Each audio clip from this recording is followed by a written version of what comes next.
Assalamualaikum warahmatullahi wabarakatuh. Kembali lagi pada channel ini. Di sini pada video kali ini kita akan membahas mengenai materi pendapatan nasional. Sebelum kita masuk ke dalam pembahasannya, kali ini saya tidak sendirian, melainkan bersama dua teman saya, yaitu Cut Mutia Sabrina Dewi dan Faslia Manasya. Oke, lanjut aja kita langsung ke pembahasannya. Baik, pembahasan yang pertama yaitu kita akan membahas mengenai pengertian pendapatan nasional. Pendapatan nasional adalah jumlah pendapatan yang diterima oleh seluruh rumah tangga, keluarga, atau RTK di suatu negara dari penyerahan faktor-faktor produksi dalam suatu periode, biasanya selama 1 tahun. Salah satu tolak ukur yang dapat digunakan untuk menilai kondisi perekonomian suatu negara adalah pendapatan nasional. Yang kedua adalah kita akan membahas mengenai tujuan dari perhitungan pendapatan nasional. Tujuan dari perhitungan pendapatan nasional ini adalah untuk mendapatkan gambaran tentang tingkat ekonomi yang telah dicapai dan nilai output yang diproduksi. Komposisi pembelanjaan agregat, sumbangan dari berbagai sektor perekonomian, lalu serta tingkat kemakmuran yang dicapai. Selain itu, data pendapatan nasional yang telah dicapai dapat digunakan untuk membuat prediksi tentang perekonomian negara tersebut pada masa yang akan datang. Prediksi ini dapat digunakan oleh pelaku bisnis untuk merencanakan kegiatan ekonominya di masa depan. Juga untuk merumuskan perencanaan ekonomi untuk mewujudkan pembangunan negara di masa mendatang. Pendapatan nasional dapat disebut juga sebagai ukuran nilai output berupa barang dan jasa yang dihasilkan suatu negara dalam periode tertentu, atau jumlah seluruh pendapatan yang diterima oleh masyarakat dalam suatu negara dalam 1 tahun. Pendapatan nasional memiliki peran yang sangat vital bagi sebuah negara, karena pendapatan nasional merupakan salah satu tolak ukur keberhasilan perekonomian suatu negara. Dengan pendapatan nasional akan terlihat tingkat kemakmuran suatu negara. Semakin tinggi pendapatan nasional suatu negara, maka dapat dikatakan semakin tinggi juga tingkat kesejahteraan rakyatnya. Namun, sesungguhnya pendapatan nasional suatu negara tidak dapat sepenuhnya dijadikan sebagai indikator naiknya tingkat kesejahteraan rakyat di suatu negara. Sebagai contoh, meskipun pendapatan nasional Indonesia pada tahun 2010 naik dari tahun sebelumnya, tetapi tetap saja masih sangat banyak rakyat Indonesia yang sampai saat ini hidup di bawah garis kemiskinan. Lalu yang kedua, kita akan masuk ke pembahasan konsep pendapatan nasional. Yang pertama adalah produk domestik bruto atau GDP. Produk domestik bruto atau gross domestic product merupakan jumlah produk berupa barang dan jasa yang dihasilkan oleh unit-unit produksi di dalam batas wilayah suatu negara atau domestik selama 1 tahun. Dalam perhitungan GDP ini termasuk juga hasil produksi barang dan jasa yang dihasilkan perusahaan atau orang asing yang beroperasi di wilayah negara yang bersangkutan.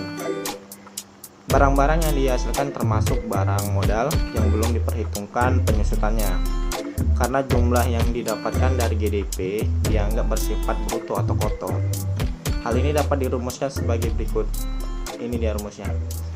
PNB sama dengan PDB ditambah pendapatan neto dari luar negeri atau net factor income from abroad, di mana PNB atau produk nasional bruto atau gross national product atau GNP, PDB produk domestik bruto atau gross domestic product atau GDP. Pendapatan itu sama dengan pendapatan dari warga negara yang tinggal di luar negeri dikurangi pendapatan warga negara asing yang bekerja di dalam negeri. Lalu kita akan masuk ke pembahasan konsep pendapatan nasional. Yang pertama itu adalah produk domestik bruto atau GNP. Produk domestik bruto atau gross domestic product merupakan jumlah produk berupa barang dan jasa yang dihasilkan oleh unit-unit produksi di dalam batas wilayah suatu negara atau domestik selama 1 tahun. Dalam perhitungan GDP ini termasuk juga hasil produksi barang dan jasa yang dihasilkan perusahaan atau orang asing yang beroperasi di wilayah negara yang bersangkutan. Barang-barang yang dihasilkan termasuk barang modal yang belum diperhitungkan penyusutannya, karena jumlah yang didapatkan dari GDP dianggap bersifat bruto atau kotor. Hal ini dapat dirumuskan sebagai berikut. PDB sama dengan pendapatan WNI dalam negeri ditambah pendapatan WNA dalam negeri. Lalu yang kedua yaitu produk nasional bruto atau GNP. Produk nasional bruto atau Gross National Product atau PNB meliputi nilai produk berupa barang dan jasa yang dihasilkan oleh penduduk suatu negara atau nasional selama 1 tahun, termasuk hasil produksi barang dan jasa yang dihasilkan oleh warga negara yang berada di luar negeri, tetapi tidak termasuk hasil produksi berupa perusahaan asing yang beroperasi di wilayah negara tersebut. Untuk menghitung produk nasional bruto atau GNP ini, kita dapat menggunakan rumus yaitu PNB atau GNP sama dengan PDB ditambah pendapatan neto luar negeri. Mungkin itu saja yang dapat saya jelaskan. Selanjutnya pembahasan akan dilanjutkan oleh teman saya yaitu Fazlia Manasya. Assalamualaikum warahmatullahi wabarakatuh. Kenalkan, nama saya Fazlia Manasya. Di sini saya akan menjelaskan sebuah contoh di mana Hardi, warga negara Indonesia, bekerja di Indonesia dengan pendapatan 2 juta. Paul, warga negara asing, tinggal dan bekerja di Indonesia, pendapatannya 3 juta. Dan Ali, warga negara Indonesia, tinggal dan bekerja di luar negeri dengan pendapatan 1 juta. Hitunglah PNB-nya. Maka, yang pertama dicari yaitu PDB dulu, yaitu pendapatan Hadi ditambah dengan pendapatan Paul. 2 juta ditambah 3 juta menjadi 5 juta. Setelah itu, kita mencari penghasilan neto, di mana pendapatan Ali dikurang pendapatan Paul. 1 juta dikurang 3 juta, hasilnya min 2 juta. Dengan menerapkan rumus di atas, dapat kita ketahui PNB-nya adalah PNB sama dengan PDB tambah penghasilan neto, yaitu 5 juta ditambah min 2 juta, hasilnya 3 juta. Yang ketiga yaitu pendapatan nasional neto atau Netto National Income (NNI), adalah pendapatan yang dihitung menurut jumlah balas jasa yang diterima oleh masyarakat sebagai pemilik faktor produksi. Rumusnya NNI sama dengan NNP kurang pajak tidak langsung, dan rumus NNP sama dengan GNP kurang depresiasi atau penyusutan. Contohnya yaitu pada tahun 2003 GNP Indonesia atas dasar harga berlaku Rp2.007.191 miliar dan depresiasi atau penyusutan sebesar Rp104.337 miliar. Hitunglah NNP-nya. Maka tinggal masukkan rumus di sini.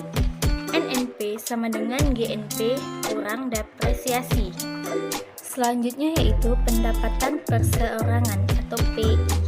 Pendapatan perseorangan adalah jumlah pendapatan yang diterima oleh setiap orang dalam masyarakat, termasuk pendapatan yang diperoleh tanpa melakukan kegiatan apapun.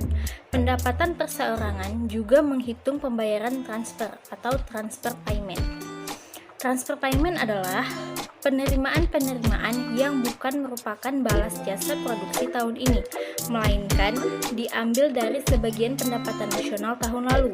Contoh, pembayaran dana pensiunan, tunjangan sosial bagi para pengangguran, bekas pejuang, bunga utang pemerintah, dan sebagainya. Rumusnya yaitu PI sama dengan NNI dikurang laba ditahan tambah pajak perseorangan tambah iuran jaminan sosial dan transfer payment. Sekian penjelasan dari saya, selanjutnya akan dijelaskan oleh teman saya. Assalamualaikum warahmatullahi wabarakatuh. Perkenalkan, nama saya Nufisa Penyadewi. Saya di sini akan melanjutkan penjelasan dari teman saya sebelumnya, Yang kelima, pendapatan yang siap dibelanjakan. Pendapatan yang siap dibelanjakan atau disebut juga dengan disposable income adalah pendapatan yang siap untuk dimanfaatkan guna membeli barang dan jasa konsumsi dan selebihnya menjadi tabungan yang disalurkan menjadi investasi. Disposable income ini diperoleh dari personal income dikurangi dengan pajak langsung. Pajak langsung atau disebut juga dengan direct tax adalah pajak yang bebannya tidak dapat dialihkan kepada pihak lain. Artinya harus langsung ditanggung oleh wajib pajak, contohnya pajak pendapatan. Adapun rumus dari pendapatan yang siap dibelanjakan ini adalah DI sama dengan PI kurang pajak langsung. D. Faktor-faktor yang mempengaruhi pendapatan nasional. Yang pertama, permintaan dan penawaran agregat. Permintaan agregat menunjukkan hubungan antara keseluruhan permintaan terhadap barang-barang dan jasa sesuai dengan tingkat harga. Permintaan agregat ini adalah suatu daftar dari keseluruhan barang dan jasa yang akan dibeli oleh sektor-sektor ekonomi pada berbagai tingkat harga. Sedangkan penawaran agregat menunjukkan hubungan antara keseluruhan penawaran barang-barang dan jasa yang ditawarkan oleh perusahaan-perusahaan dengan tingkat harga tertentu. Yang kedua, konsumsi dan tabungan. Konsumsi adalah pengeluaran total untuk memperoleh barang-barang dan jasa dalam suatu perekonomian dalam jangka waktu tertentu. Sedangkan tabungan atau saving adalah bagian dari pendapatan yang tidak dikeluarkan untuk konsumsi. Yang ketiga, investasi. Investasi adalah suatu pembelanjaan pada suatu barang dan tambahan untuk persediaan. Pada dasarnya, pengeluaran untuk investasi merupakan salah satu komponen penting dari pengeluaran agregat. Selanjutnya, adapun manfaat dari kita mempelajari pendapatan nasional ini, yang pertama, kita mengetahui tentang struktur perekonomian suatu negara. Yang kedua, dapat membandingkan keadaan perekonomian dari waktu ke waktu antara daerah atau antara provinsi.